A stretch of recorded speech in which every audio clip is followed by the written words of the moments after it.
I was sitting in the back of a high-stakes quarterly review last month, watching a department head present some truly impressive slides. The data was undeniable. Operational efficiency was up 40%, response times had plummeted, and the cost per ticket was at an all-time low. The CEO was nodding, practically beaming at the glowing green arrows on the screen. It was, by all accounts, a textbook success story, but I wasn't looking at the slides. I was looking at Sarah, a quiet senior lead sitting in the far corner of the room. She was nursing a lukewarm coffee, her eyes fixed on a Slack channel that never seemed to stop scrolling. Every time the manager mentioned a new automated workflow or systemic improvement, Sarah's jaw tightened just a fraction of a millimeter. She looked less like a leader celebrating a win and more like someone holding the handles of a very heavy door that was trying to blow open. After the meeting, I caught the manager in the hallway. He was still riding the high, talking about process optimization and how they'd finally solved the scalability issue. He was convinced the department was now a self-sustaining machine. But then, Sarah's laptop battery died. In the 3 minutes it took her to find a charger and reboot, the manager's phone started vibrating uncontrollably. Critical error alerts began pinging one after another. His face went from a confident flush to a ghostly pale in seconds. He looked at the phone, then at the closed meeting room door, then back at the phone. The system hadn't been optimized at all. Sarah had simply become the system. It was a perfect, fragile illusion, a well-run organization that was actually just one person's burnout away from total collapse.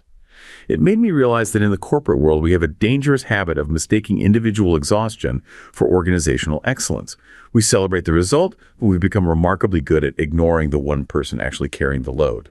It raises a deeper question. Why do we call it good management when we've actually just built a house of cards? That scene I just read, it's pretty heavy, right?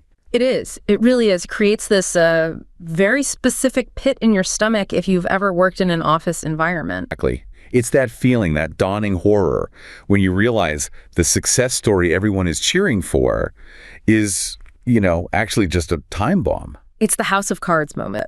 You look past the slick PowerPoint, the green arrows all pointing up, and you see that the main load-bearing wall is actually just a person named Sarah who probably hasn't had a full night's sleep in a week. And that is precisely what we're getting into today. This isn't just a deep dive into burnout in the, I'm tired, I need a vacation sense. Mm-hmm. We are going much deeper. We're talking about the structural deception at the heart of so many of our modern institutions. Mm-hmm. We're going to look at how we've built entire cultures, entire management philosophies that mistake the sheer exhaustion of individuals for the excellence of the system itself. And to do that, we have to unpack a couple of really big and I think often misunderstood ideas. The first is hero culture. The second is the concept of a single point of failure, or SPOF, as it's often called. Right. But look, we're not just going to give you a dictionary definition and move on. The real question is why these things happen. Why do we let them happen over and over again? And to answer that, we've got to go pretty deep into some classic sociology. We're going to be pulling in ideas from Emil Durkheim, specifically his concept of anomie. Okay. And we're also bringing in Christopher Lasch's work on the culture of narcissism. See, that's what I find so interesting about this. I'll be honest, when I first saw those names, Durkheim, Lasch, in the research for a discussion about corporate management, I was a little thrown. Mm-hmm. I mean, Durkheim is writing about the Industrial Revolution in the late 1800s, right. And Lasch is a cultural critic from the 1970s. How on earth did they connect to a quarterly business review happening on Zoom today? Because the technology changes, but the human dynamics, they don't, really. Durkheim was writing about what happens to people when society changes so fast that the old rules, the old norms just stop making sense. People feel adrift. Okay. And Lasch was writing about what happens when a culture becomes obsessed with the image of success rather than the gritty reality of achieving it. You put those two together and you get the modern corporate boardroom. You get that chilling gap between what we'll call the reported reality, the slides, the data, the green arrows, and the lived reality. The reality of Sarah in the corner, holding that heavy door shut. That distinction is terrifying. Reported reality versus lived reality. Mm-hmm. It's like we're all agreeing to operate in two completely separate worlds at the same time. And the friction, the immense pressure between those two worlds, that's where everything eventually breaks. We've got 3 stories to walk through that illustrate this perfectly. I want to start with one that really gets at this idea of the abstraction of effort. How we take raw human sweat and toil and we relabel it as operational efficiency. Laundering it through business speak. Exactly. I heard a story about a senior logistics coordinator at a major European port facility, a man who had become the silent backbone of a sprawling supply chain. On paper, the department was a marvel of modern efficiency, boasting record turnaround times that were celebrated in glossy annual reports. The reported reality. The reported reality, in full color. However, the lived reality was a fragile architecture, held together by one man's relentless overtime and intuitive problem-solving. While the executive narrative focused on algorithmic optimization and seamless digital integration, I suspect they were merely narrating a success they didn't actually build. This individual was the living bridge between a broken software system and the physical movement of goods. When he eventually collapsed from exhaustion, the entire system seized within 48 hours. Looking at this, I feel a profound sense of unease. It illustrates a dangerous trend in our institutions where the heroism of a single person is used to mask systemic decay. We praise the result, but ignore the human cost, treating individual sacrifice as a scalable corporate strategy until the inevitable breaking point. Wow. The living bridge between a broken software system and the physical movement of goods. That is just so visceral. Isn't having a guy like that good? I mean, from a manager's perspective, every company wants that rock star employee. Every team leader wants that one person who just gets it, who knows how to fix things when they break. Why are we framing this as a management failure instead of just, celebrating a really dedicated employee? And that right there is the deep, deep seduction of hero culture. It's a trap. We love the narrative of the hero. It appeals to our sense of drama. It appeals to our ego if we're the hero. But in an organizational context, relying on a hero is a pathology. It's a flashing red light. It's an admission that the system has failed. Okay, why is it an admission of failure? If you have a bridge that requires a mythical giant to physically stand there and hold the two ends together 24/7, you don't actually have a bridge. You have a giant. And giants get tired. Giants get sick. Giants quit. So when management theory talks about hero culture, it's not a compliment. It is absolutely not a compliment. It's a warning sign.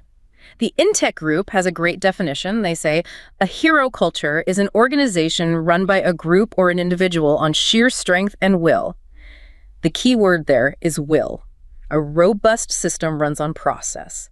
A fragile system runs on one person's willpower. And the logistics coordinator in that story, his willpower was this intuitive problem solving. Exactly. The source material calls it tribal knowledge. Yeah. That's the stuff that isn't written down in any manual, right? It's the institutional ghost knowledge. It's knowing that you have to jiggle the handle on the third stall or it runs all night.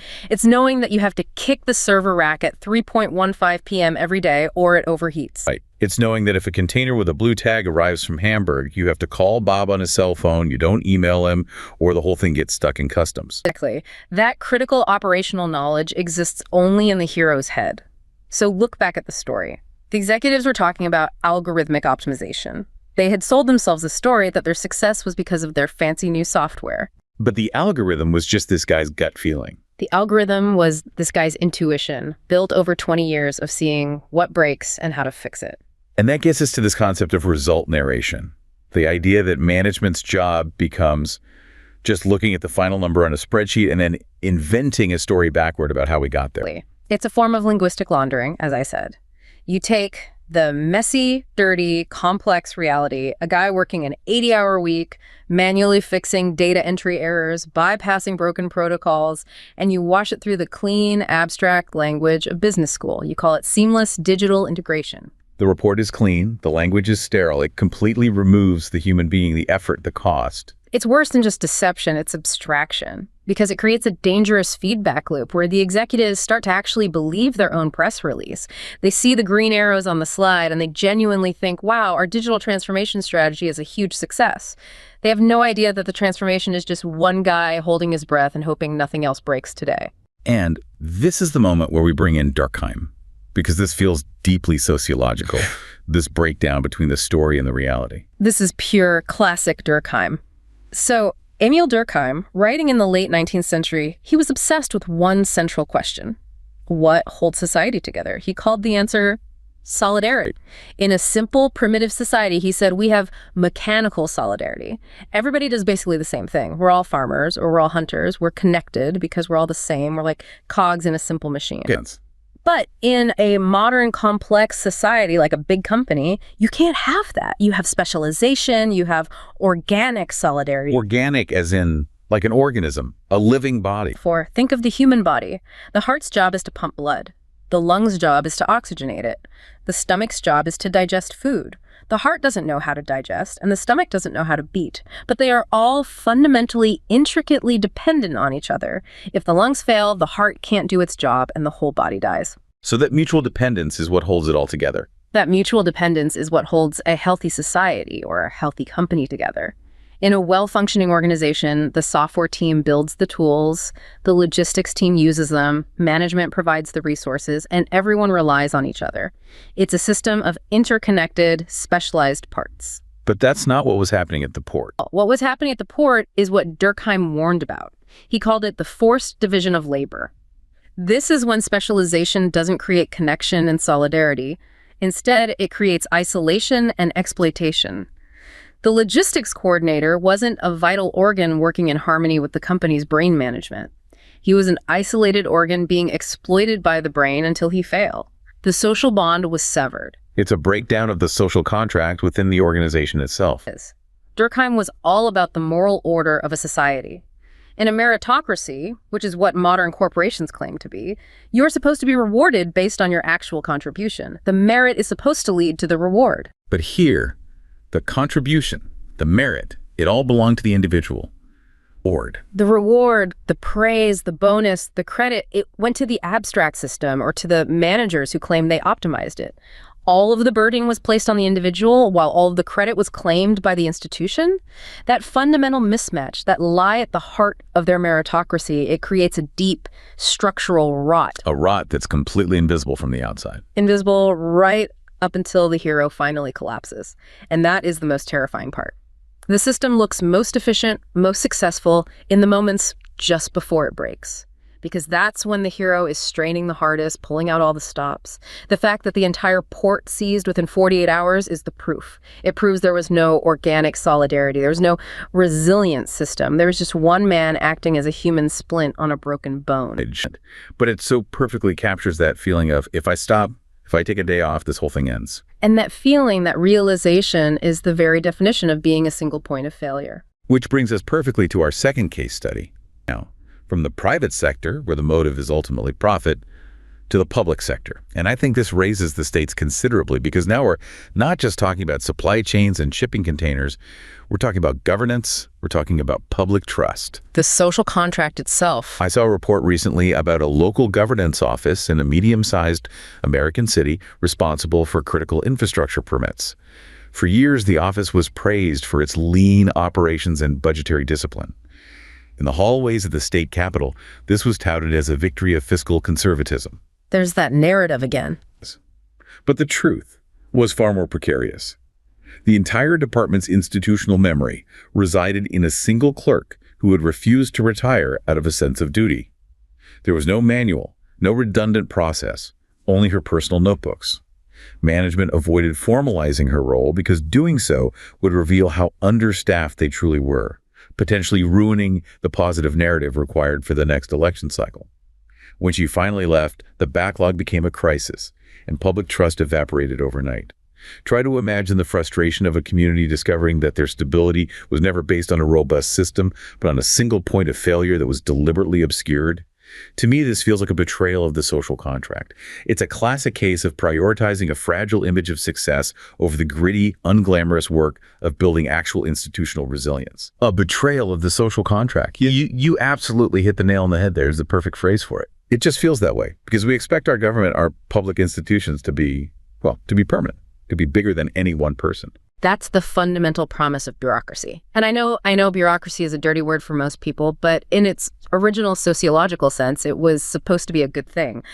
Max Weber's idea of bureaucracy meant rule by the desk, rule by the office, not rule by a person. So it shouldn't matter who is sitting at the desk. It shouldn't matter at all. It means that if the clerk, wins the lottery and moves to Tahiti tomorrow, the permit process still functions because the process exists independently of the person executing it.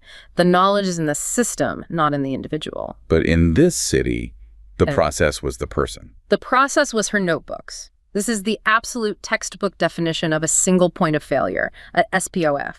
We have an FBI leadership spotlight that breaks this down so well. In law enforcement or intelligence, a SPOF is an absolute nightmare. Right. Imagine an old school detective who keeps the names and contact details of all his confidential informants in his head, or in a little black book he keeps in his pocket. He thinks he's being clever. He thinks, I'm the only one who knows, so it's perfectly secure. But if he gets hit by a bus, or just retires, the entire intelligence network for that precinct goes dark. Overnight, the informants are lost. They can't be contacted. Years of relationship building, gone. Cases collapse. That detective, by hoarding that knowledge, has made himself a catastrophic SPOF. And the clerk in this story, with her personal notebooks, she is that detective. She holds all the keys to the kingdom. Okay, but again, I come back to the same question. Why? Why did management let this happen? It's even crazier here than in the port example. They knew she had the notebooks. They knew she was the only one who understood the process. Why on earth would you not hire an intern for one summer to just type it all up, to get into a shared document? Because of the narrative. This is where it gets incredibly cynical and frankly political. The stated goal of the department, the story they were telling the state capitol, was fiscal conservatism. They needed to be able to stand up and say, look at us, we run this entire critical department on a shoestring budget. We are a model of efficiency. So if they hire someone to digitize the notebooks, or if they formally document her processes, they have to admit the truth. They have to admit they desperately need more staff. Formalizing her role, turning her personal knowledge into an official system, it exposes the lie of their lean operation. It reveals the true cost of doing business. As long as she's just a dedicated clerk with some notebooks, she's an undervalued asset. The moment you turn her knowledge into a system, you realize you don't need a clerk. You need a department of 5 people and a proper database. They chose to protect the narrative. They prioritize the fragile narrative of being lean over the gritty reality of being functional and resilient. This sounds an awful lot like what Robert Merton called strain theory. Yes. Merton was a student of Durkheim's work, and he was fascinated by why people and systems break the rules. He argued that the strain happens when a society sets a culturally accepted goal, but then blocks the legitimate, acceptable means to achieve that goal. Okay, walk me through that in the context of the clerk's office. Sure. The goal, set by the political leadership, is run a cheap, efficient permit office. That's the success they want to claim. The legitimate means to actually do that would be to invest in modern technology, hire an adequate number of trained staff, and build a robust, redundant database of all the rules and processes. But they didn't want to spend the money on any of that. The means were blocked. Exactly. The means were blocked either by actual budget cuts or just by the political ideology that demanded a lean government. So the system is stuck. It has a goal it can't legitimately achieve. So how does it survive? And Merton calls this specific adaptation innovation. But he doesn't mean it in a positive Silicon Valley way. He means deviant innovation. Finding a workaround. Finding a workaround that breaks the spirit, if not the letter, of the law. The innovation here is to run an entire city department based on one woman's private notebooks. It's an illegitimate, deviant way to achieve the socially approved goal. It works for a while, but it's structurally illegal. It satisfies the political demand for efficiency without ever paying the actual price for it. And this leads us right back to Durkheim's big idea, enemy. Which we usually define as normlessness, right? A state where the rules break down. Durkheim saw it in the Industrial Revolution. People moved from farms where the rules were clear to chaotic cities where they weren't. When the rules of the game stop applying or when they change too fast, people feel lost. They feel adrift, without an anchor. So apply that to the citizens in this city. Okay, you're a citizen, you're a small business owner, you believe in the rule of law, you believe that there is a set of norms for getting a building permit. You fill out Form 7B, you submit it, and the government processes it according to a known procedure. That shared belief is the norm. But when the clerk retires and the whole office grinds to a halt, that norm is shattered. The curtain is pulled back. You suddenly realize there was no government, there was no procedure, there was just Linda and her notebooks. And now Linda is playing golf in Florida. That shock, that realization, creates a state of enemy. It creates a vacuum of authority. Public trust evaporates instantly because the institution you relied on revealed itself to be a complete illusion. It's fascinating because we think of institutional trust as this huge abstract concept. But what you're saying is it really just comes down to the simple, boring confidence that things will keep working tomorrow the same way they work today. Durkheim argued that society needs these reliable, predictable moral structures to function. When the structure collapses, we don't just get annoyed about our permit being late. We feel betrayed. We feel unsafe. That moment the clerk leaves, what management theory calls a strategic inflection point, that's the moment the lie became unsustainable. But the betrayal of the social contract, that happened years earlier, when the leaders made the deliberate choice to build that house of cards in the first place. It's a really heavy thought, that we are all relying on these big, solid-looking institutions for our stability, and so many of them are secretly relying on, what? Luck, on the desperate hope that one key person doesn't get sick or quit. They're relying on the exploitation of a sense of duty. That clerk didn't stay because she was paid well. The story says she stayed out of a sense of duty. The system used her own conscience against her to cover up its own deep incompetence. Okay, let's pivot to our third and final story. We've looked at logistics, we've looked at government, now we're going to the heart of the beast, high finance of the City of London. And this one feels different to me. The motivation doesn't seem to be just about saving money or political optics. It feels more personal. It feels like it's about pure ego. I was reading an account of a high-stakes financial compliance team in London, where the manager's primary skill was the curation of perception. In this environment, pointing out a structural risk was treated as a personal attack on the team's morale, reflecting a culture of organizational narcissism where the appearance of perfection was mandatory. One junior analyst spent months trying to highlight that their risk assessment model was entirely dependent on a single aging data architect who was the only one capable of fixing the black box when it glitched. The management, obsessed with maintaining a narrative of flawless technological transition, sidelined the analysts for being negative. They preferred the comfortable lie of a self-sustaining system over the uncomfortable truth of their dependence on one man's exhaustion. When the architect quit, the black box failed during a market dip, leading to a catastrophic regulatory fine. Reflecting on this, I see a tragic irony. By refusing to clinically diagnose their vulnerabilities, these leaders ensured the very collapse they were trying to hide. It's a classic case of prioritizing a fragile image of success over the gritty, unglamorous work of building actual institutional resilience. The curation of perception, I think. I think I've worked for that manager before. I think most of us have at some point. But I want to really challenge the term we're using here, narcissism. Because normally when people say, oh, my boss is a total narcissist, they just mean he's a jerk or he likes to hear himself talk. But we're specifically invoking Christopher Lasch's The Culture of Narcissism. Yeah. It's a very specific, very heavy sociological concept. Yeah. Are we really justified in applying it to a bank manager in London? We are 100% justified. And this is a really crucial distinction to make.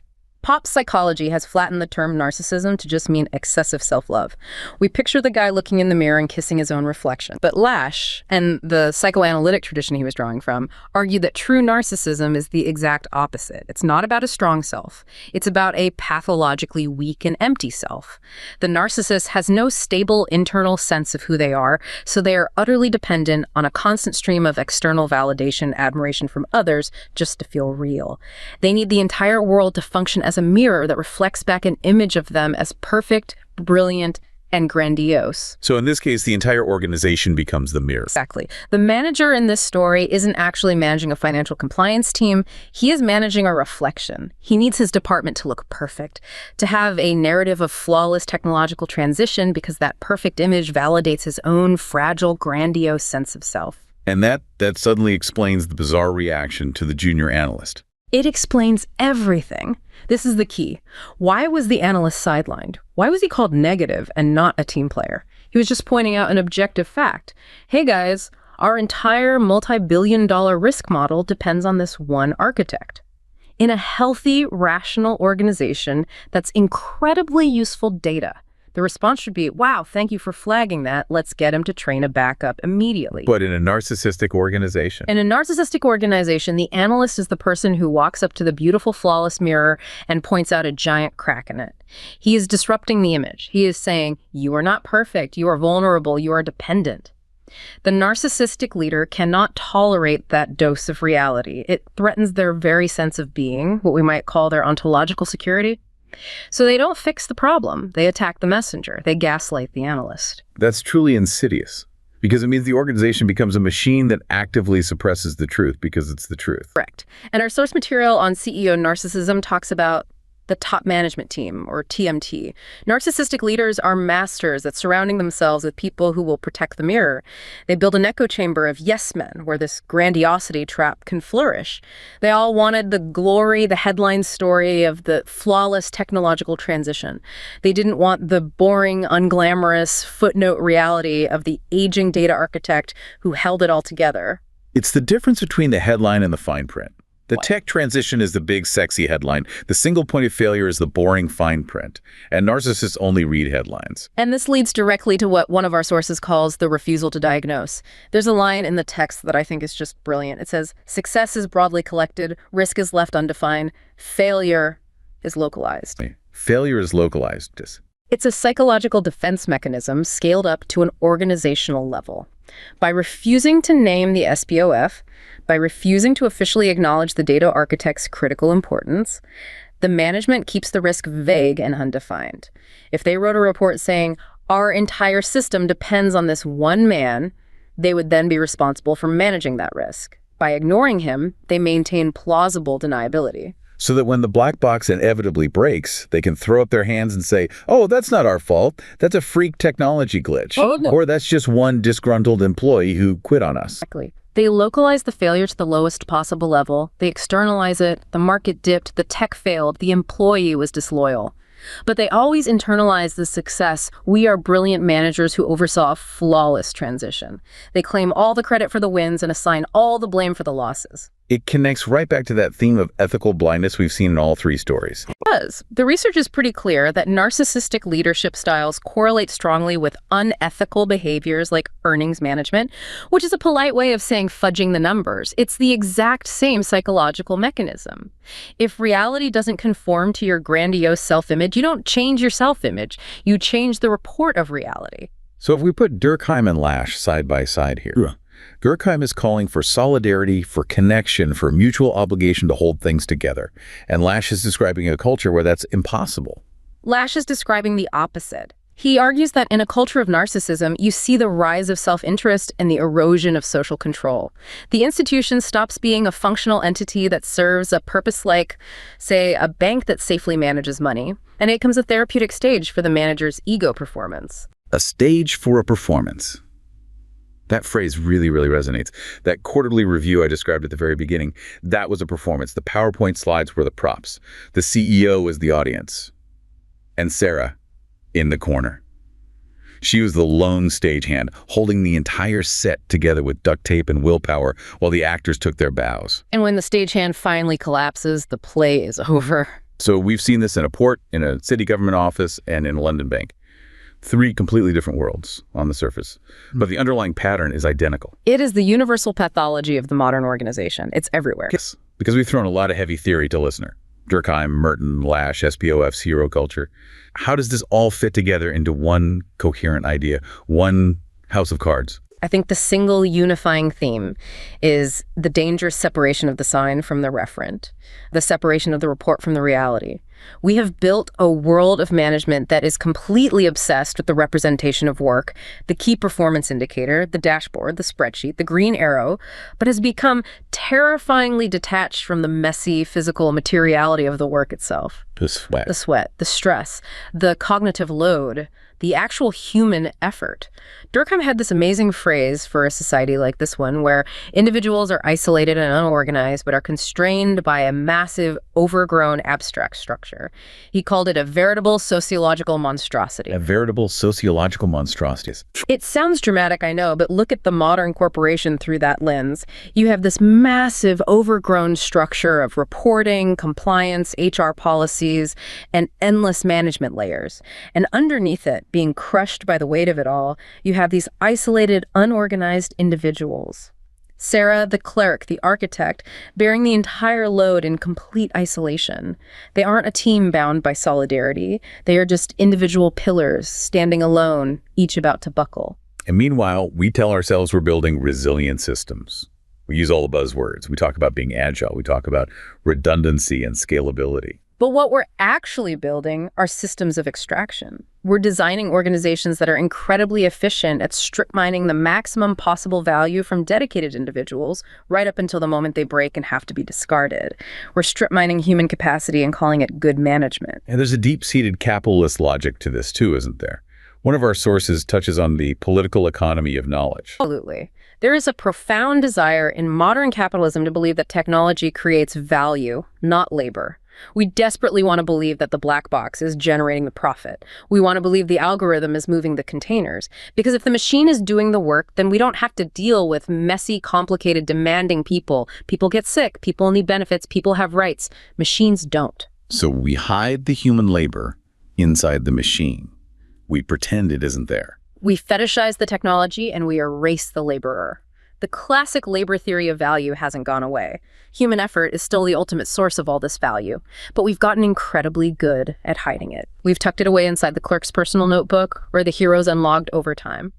We pretend the value magically emanates from the system, but the system is just a hollow shell with a person inside. It's like we're trying to cheat the fundamental laws of physics. We want all of the output without acknowledging any of the input. And for a while, the hero lets you cheat. The hero works the weekend to meet the deadline. The hero stays up all night to fix the critical bug. The hero remembers the arcane permit codes that aren't written down anywhere. But eventually, the hero always breaks. And at that moment, the laws of physics catch up with you all at once. And when they catch up, it's not a gentle decline. It's a cliff. It's a sudden catastrophic failure. It's a total collapse because you haven't built a resilient structure. You've just been stacking heavier and heavier weights on a single person's back. So if I'm listening to this right now and I'm looking around at my own organization, or maybe more uncomfortably, I'm looking at myself in the mirror and realizing I'm the hero. The takeaway is a deep and profound skepticism. We need to train ourselves to stop being dazzled by the green arrows. The next time you see a result that looks too good to be true operational efficiency is up 40% with no new staff and no new technology. You need to learn to ask the uncomfortable career-limiting question. Who is carrying this load? Where is this result really coming from? We have to stop, as a culture, mistaking individual exhaustion for organizational excellence. True resilience in a system isn't about how fast one person can run. It's about how well the whole system can survive a stumble. And you can't survive a stumble if your entire organization is standing on one leg. If your whole department depends on Sarah, you aren't an efficient department, you are a reckless one. And that recklessness fosters a culture of narcissism, where protecting the fragile image of success becomes more important than ensuring the actual survival of the institution. And in the end, the institution dies to save the image. Which is the ultimate tragic irony of it all. I just can't get that image out of my head. From the opening story, the manager's phone vibrating uncontrollably, the flood of critical error alerts, it's such a perfect sudden metaphor. The quiet, self-congratulatory silence of the boardroom, the nodding CEO, and then instant, undeniable chaos. It's the sound of lived reality finally crashing the reported realities party. I want to leave everyone with a final thought today. It's something to hold on to the next time you're sitting in one of those meetings. The next time you see the glossy annual report. The most dangerous moment for any organization isn't when the alarms go off. It's when the reports are green, the complaints are down, and the efficiency metrics are breaking records. Because that is often the exact moment when the system has stopped functioning as a team and started surviving on the back of a single person. Organizations rarely fail loudly. More often, they weaken quietly, while celebrating results they do not understand.